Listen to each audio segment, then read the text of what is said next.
All set for you. The M1 or M2 buttons on the steering wheel offer predefined settings of the driving dynamics and drive systems that can be found in the setup menu. From factory, M1 has these settings. The engine program is set to Sport, transmission is set to manual mode D2, and the chassis program is set to Sport as well. The steering and brakes programs are set to Comfort and DSC stays on. Depending on availability on your BMW model and optional equipment, the MX drive stays on 4-wheel drive. Our other how-to video about the M setup menu goes deeper into MX drive settings. Under M1, the predefined setting for start-stop is off and M sound is on. Also, M2 has predefined settings from factory. The engine and chassis are set to Sport Plus. Transmission is set to sequential mode S3. The steering program is set to Sport. The brake program stays on Comfort. DSC changes to M dynamic mode, and depending on availability on your BMW M model and optional equipment, the MX drive program changes to 4-wheel drive Sport.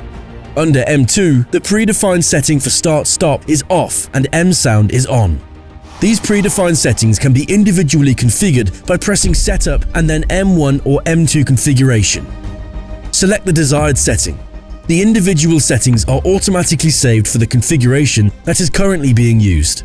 You can always reset the configuration of the M1 and M2 buttons to their predefined configuration.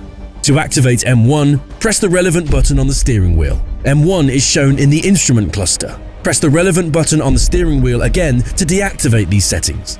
M1 will no longer be visible in the instrument cluster. To activate M2, press the relevant button on the steering wheel.